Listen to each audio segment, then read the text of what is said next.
Je vais m'arrêter là, décidément. Le téléphone n'arrête pas de sonner. Donc, voilà le message que j'avais pour nous aujourd'hui. Je vous en prie, méditez là-dessus. Méditez là-dessus. Si vous avez quelqu'un qui est chantre et qui veut vendre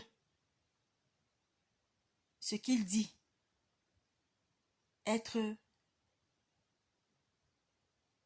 un don que Dieu lui a donné et qu'il veut faire bénéficier à d'autres là, mais qu'il va vendre quand les CD, quand les trucs vont sortir là, dites-lui que mon frère, ma soeur, pardon, réfléchis bien haut, parce que tu vas attiser la colère de Dieu sur toi. Si tu veux être toi artiste du monde, sois artiste du monde, fais ce que tu veux. Mais si c'est que tu veux utiliser la voix que le Seigneur t'a donnée là, surtout pour ceux qui ont vraiment ce don naturel, mon frère, tu le fais gratuitement. Tu n'as pas les moyens d'aller dans un studio, laisse. Et puis même, ceux qui sont même rentrés dans un studio, et que Dieu vous a même laissé même le temps de vous enrichir, pour ceux qui sont devenus riches, aujourd'hui il y en a plein là qui sont riches. Les Sinachi, les Ndena Moana, ils sont nombreux.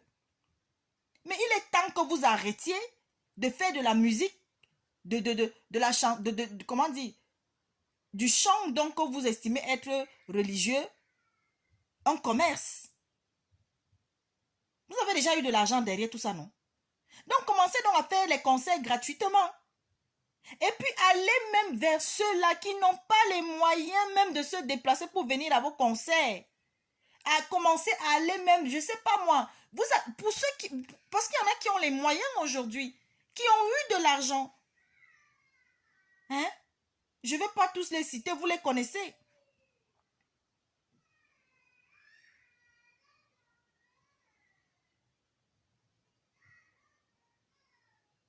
Mes frères, réveillons-nous.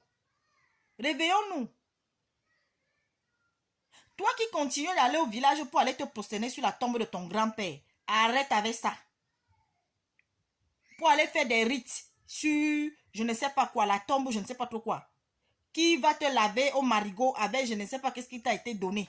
Parce que non, c'est pour te protéger. Il faut arrêter avec ça.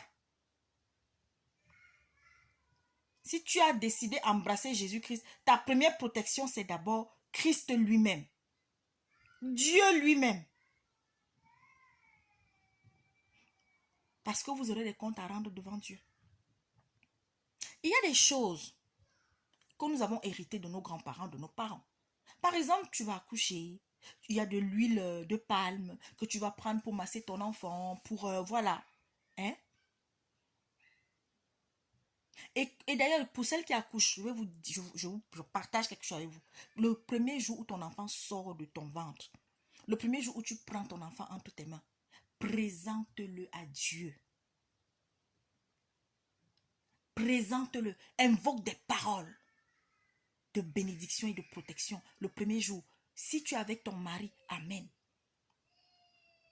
Tu es seul, amen. Et d'ailleurs, pendant toute la grossesse, si tu es une servante de l'Éternel, tous les jours tu as prié pendant ta grossesse, Dieu a protégé cet enfant. Mais quand il sort encore, invoque des paroles. Que Dieu vous bénisse.